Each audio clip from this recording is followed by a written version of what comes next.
Bonjour. Danse. Anin. Hello, everyone.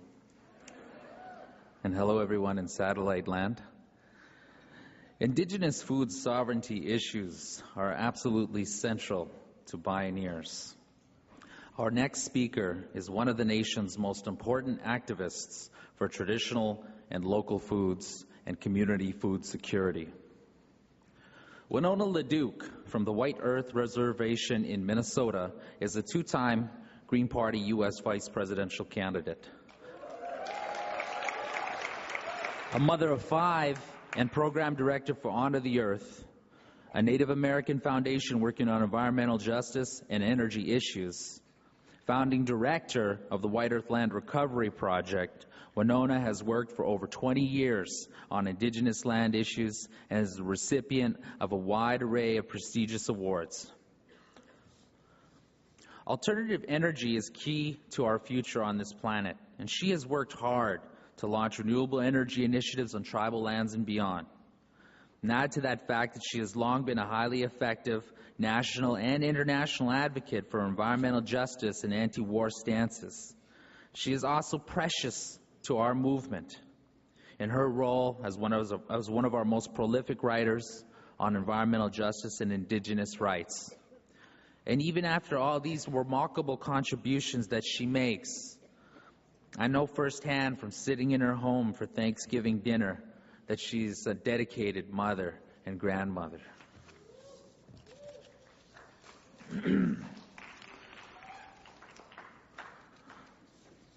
Winona LaDuke, I'd like to ask you all in a good way to help me, in welcoming her out into the stage, just a little more personal note and getting away from the writing.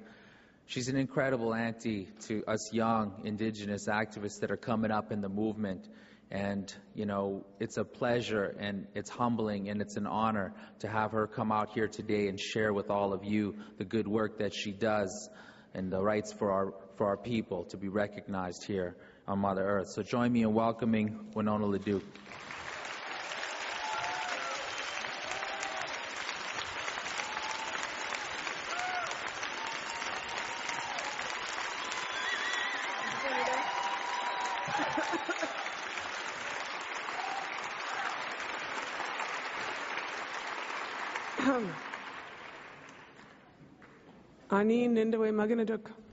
Hello, my relatives. Thank you all for coming here today and for being here and the work that you do in your communities. I'm really honored to be here with you, and I have really a good feeling. I really had a great day yesterday expressing some of that and hearing some of what you all had to say. So I want to talk to you about our relatives who have roots, and our relationship to those relatives and our covenant we have with the creation to carry on our responsibilities as those who have two legs in relationship to our relatives that have fins, wings, hooves, and roots. Because at this time, in this millennium, in this new time that we are in, that is a major responsibility and a major privilege that we have. Oh, okay. I'm still here. I come from this area known as Anishinaabe-Yaking, the land which belongs to the people, which is the Great Lakes area, and it's where our Anishinaabe people live. And a long, long time ago, these prophets came to our Anishinaabe people, and they said that this time we lived on the eastern seaboard near our relatives, the Wampanoags and the Abenakis. And they said, you must move to the west or you'll perish. That's what they said to our people, which was true. And you must move, and they instructed us where we must move, and they instructed us that we must move to the place where the food grows upon the water. That's where we were instructed to move to. And that was wild rice, or monoman, our most sacred food. It wasn't water lilies or something like that. It was wild rice. That's where we were instructed to go to. And so we have this food, monoman, which means the most wondrous seed, the most wondrous food that is a part of our migration story and is very much a central part of our culture as Anishinaabe people. We have cared for those rice beds. We have cared for our lakes and rivers for as long as we have been in Anishinaabe, as long as the Creator has placed us here. And we feel very good about our relationship to our place. But what happened to us is what happened to a lot of other people. We're doing pretty good, and then these anthropologists came to see us. That's how a lot of bad stories start, I have to say.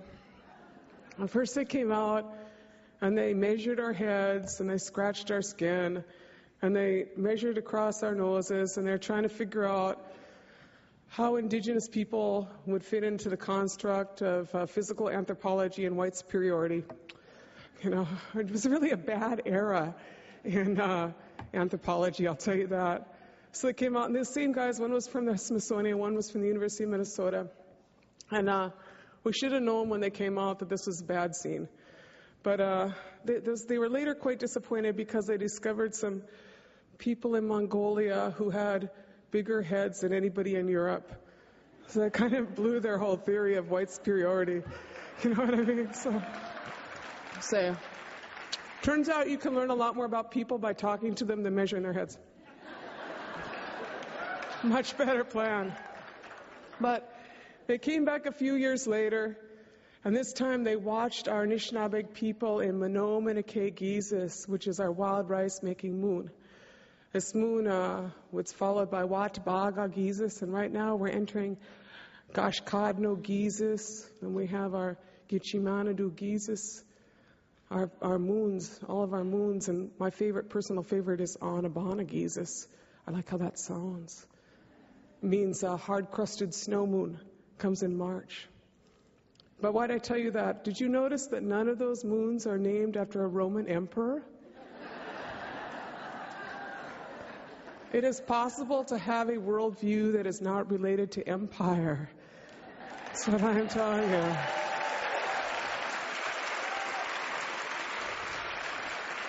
And that's very important for where we need to be going. So they observed us. And what we do is in that moon, we go out on the lake and we put our tobacco out as our offering of thanks for this monomen, this wild rice that grows on our lakes and rivers. And we push our canoes out on the lakes, and one person sits in front and pulls these sticks that look kind of like drumsticks, but they're about this long, made of cedar. And the second person, that's how we knock rice, and the second person pulls with a long pole through the rice beds. And we go out and we harvest hundreds of pounds of wild rice like that. And then we quit in the afternoon, and we come in and we lay our rice out so that it can dry. And then we parch it over a fire for a couple hours, and we dance on the rice like the grape thing, you know, to separate the hulls from the rice. Or then now sometimes we use a little thing that's run by a tractor motor because we're intermediate technology people. And then after that, we winnow it with a new Scotchenog in a basket or else a fanning mill. And we always have a big feast and a Thanksgiving. And that is how our wild rice harvest is a very significant part of our culture and our community. And these anthropologists witnessed us, and what they noted is that we quit harvesting partway through the day, and then we danced and celebrated our rice harvest.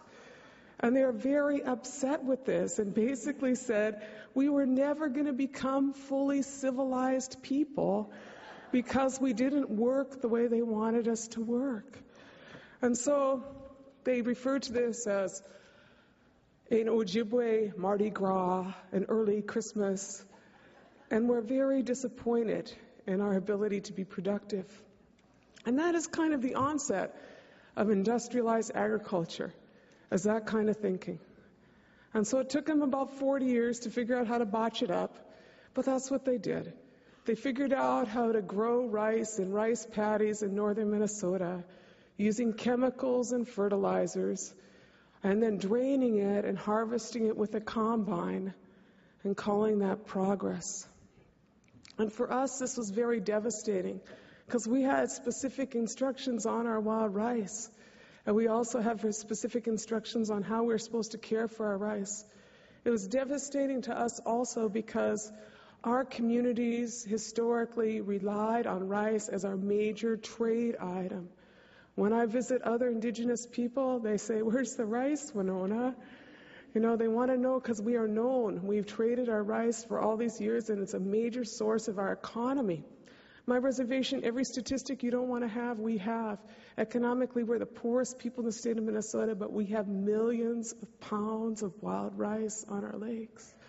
And so it turns out 2 Indians in a canoe cannot compete with a guy on a combine, you know. And Minnesota was very big, created the paddy rice industry, was so pleased with itself for having created this paddy rice industry, declared it the state great in 1977. Only a few years later, it shows where greed gets you. Who became the largest wild rice producing state in the country? California. There you go. 3/4 of all wild rice, which is on the shelf today, is coming from diked rice paddies in Northern California using chemicals and fertilizers. It is marketed as wild rice. So we began fighting this in the 80s. My parents met because my father was selling wild rice. Our whole family riced. All of our people in our community riced, you know, but we could not compete. And so in the mid-80s, we sued Anheuser-Busch because they had 2 Indians in a canoe on a label called Onamia Wild Rice. That was rice coming from California rice paddies, and they got to sell it as wild rice. And we feel like wild should mean something, you know?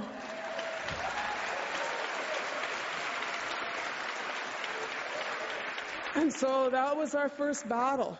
And we went down there and started battling these guys about the labeling. And we still are on this labeling battle. We got a law passed in Minnesota which requires that all rice that is processed in Minnesota, that is paddy grown, is labeled as cultivated on the label in words 50% the size of the words wild. The problem is the loophole would be California, which is out here. Today you can still market that rice without saying that it is cultivated. We need a national labeling law to protect and distinguish our rice. It's very much this fair trade issue, and it's very much a representation issue because our rice tastes like a lake. It doesn't taste like a paddy. And so we began our work in the 80s, and my cousin Margaret Smith and I, she's now 89 years old, very good bluffer, went out to the lakeside. We're battling these white guys buying rice at the lake who are marking up the price, and then we didn't get the value added. You understand this, a lot of you are farmers. They're selling the rice for $10 a pound and trying to pay Indians 50 cents a pound for rice. And so Margaret's a very good bluffer. You know, went out there. We just had a little bit of money from the Catholics. Nice, thank them. Anyway, but they didn't know how much money we had. And so we went out there and we bought some rice and we drove up the price of rice starting in the 80s by being out there, these Indian women on the lakeside and saying, "We're going to buy this rice for $1 a pound, and you white guys better buy it for $1 a pound too." You know, and that's how we started this battle. We've been in it since, 20 years, huh? I've been working on this for 20 years. And you all know that. Nothing gets solved overnight. Not like on TV. Doesn't happen in 48 minutes. It takes years to solve these issues, right? So we start that battle, and then what happens is in the year 2000, the University of Minnesota cracks the DNA sequence for wild rice. And you know what that set us up for is genetic engineering and genetic contamination. And so we went and organized and had talked to our communities about this, and I'll tell you what, our people are in tune. The University of Minnesota is not in tune. So we go explain, how do you explain genetic engineering to an Ojibwe speaker? You let me know. That was my job. You know, I explain this the best I can, and this one man says, one of our chiefs, who says, "Who said they could do that? Did Gitche Manitou say they could do that? You know, who gave them permission?" And that is the ethical question, isn't it? This is not just an Ojibwe question. Who gave anybody right to change the DNA sequence of life forms? You know?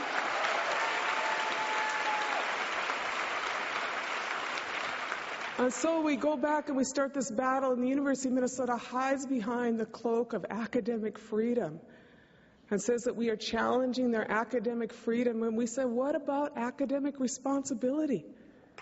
You know? Where is the other half of that? And you all know as well as I do, you cannot control genetic engineering. You release that in a test plot. Those plants aren't sterile. Plants have sex. Grow up, buddy. You know? And most of those genetically engineered plants are sexual predators, and everybody in here knows that. They are aggressive, and they will mess with your rice. You know? That's what we said. You cannot do that.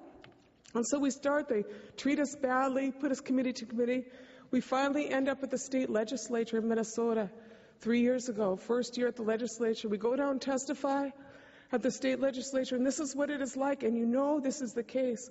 I'm a pretty educated person, you know, but I go down there and educate to the state legislature, and it is me and 3 white guy professors to talk because they do not want to hear from 4 Native people at the legislature because they will marginalize us, they will treat us as if we are emotional and cultural and do not have the same standing as those guys with PhD. And I just want to tell you that because that is the dynamics of this country. We are still treated as second-class citizens when we go and testify, you know? So we testify there, we fight these guys, and who wants to guess the first opposition witness out of the gate? Monsanto, exactly. First opposition witness out of the gate is Monsanto. Says this is going to send a chilling message to the biotech industry. You know? Second witness is University of Minnesota, says what Ms. LaDuke and the Ojibways are proposing is going to thwart the university's ability to combat bioterrorism. We didn't say they couldn't work on anthrax and botulism. We just said they couldn't genetically engineer wild rice. You know, that's our battle. 3 years at the legislature, this year, we got a law passed in Minnesota. The law passed ensures that they have to have an EIS and a full disclosure for any proposed genetic engineering of wild rice. That's what it ensures, right? And a full report on the impact on wild rice. I tell you this, of every possible threat that's on wild rice, we're working on it right now. I tell you this because that's a 3-year battle. We're not yet done. But that battle politicized me as to these issues. I didn't understand what seed slavery was until I met up with Monsanto. And then I understood Percy Schmeiser, and I understood the hundreds of thousands of farmers from India who are committing suicide because they do not have access to their seeds. And I understood why we had to ensure that they did not patent our rice and they didn't own it, you know? And then I began to understand this issue of this genetic engineering. And so we as Indigenous people have formed this Indigenous Seed Sovereignty Coalition. And with us is the taro farmers of Hawaii who are saying, taro is our older brother. It is our relative. And you cannot genetically engineer and you cannot patent taro. You cannot patent our relative. Very important. The University of Hawaii tore up the patents on taro 2 years ago. But I know a lot of you vacation in Hawaii. I'm on to that. 3,000 open-air GE experiments in Hawaii because it's so far from the mainland, and the biotech industry owns Hawaii. So we are going back to the legislature this year in Hawaii, trying to get the same protection for taro as we have for wild rice.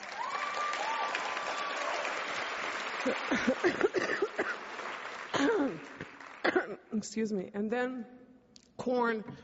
Our relatives in New Mexico passed the New Mexico Seed Sovereignty Memorial at the New Mexico legislature, similarly looking at the issues of protection of the indigenous corn varieties as their relatives. So I say this to you because this is the state of our movement. But these are our relatives.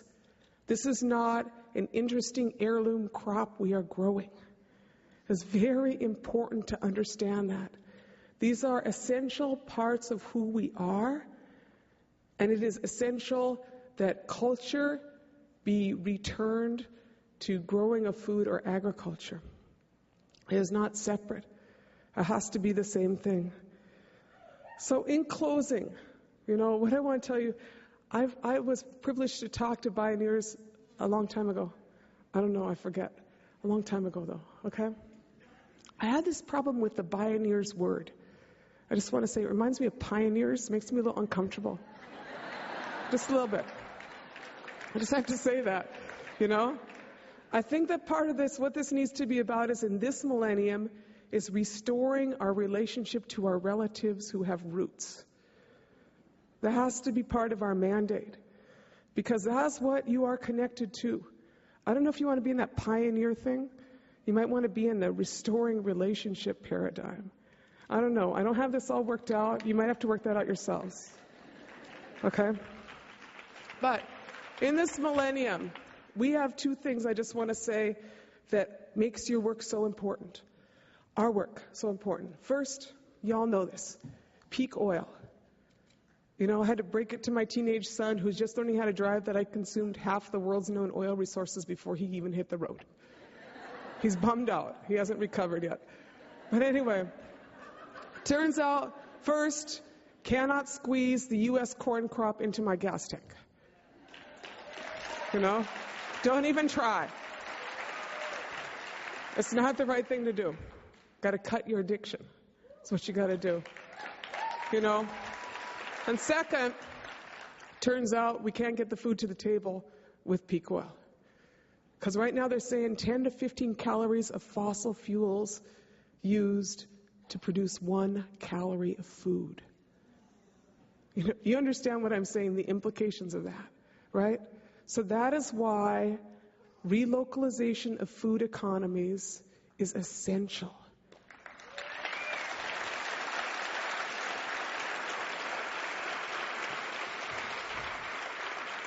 That's what we are doing. And to do that, second, you have to fight for the water. I don't know how else to say that. But right now, they're hogging it for energy corporations, for cities, for suburbs, for malls.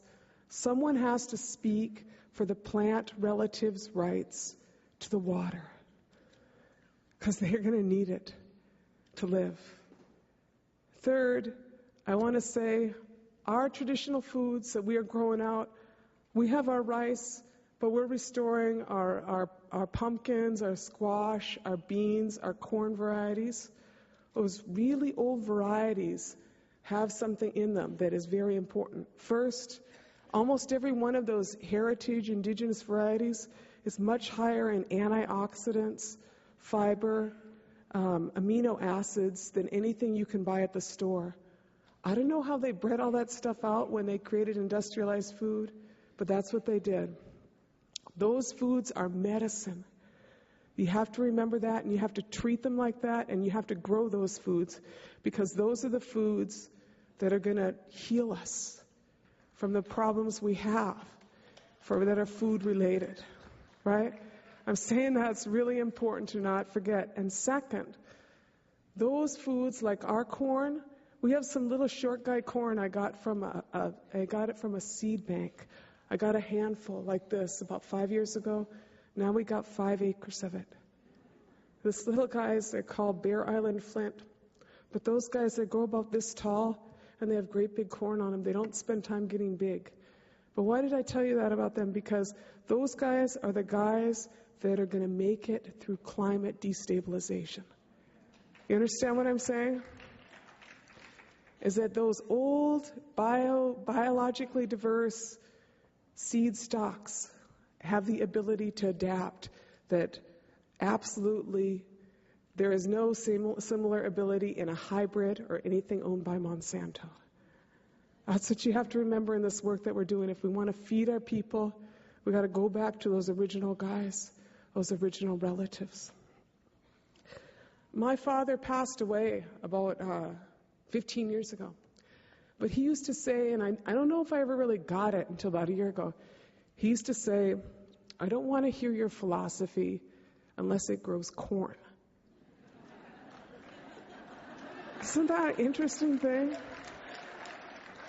And it took me this long to figure out what he was talking about.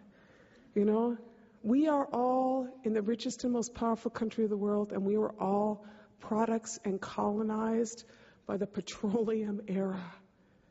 We have a lot of things that we think about and do that have nothing related to our sustainability and recovering these relationships with our relatives. And so, you know, you are all a really smart and in touch, decolonizing, I'm praying on that one, bunch of people out here. And, you know, my dad was right. My dad was right. We got to think about what it is that we are doing that is going to sustain our relations to our relatives, whether they have wings or whether they have fins or whether they have roots, because that's how we're going to make a path that we're going to survive on in this next millennium. Miigwech meet you. I want to thank you for your time and really wish you the best in your work. Good.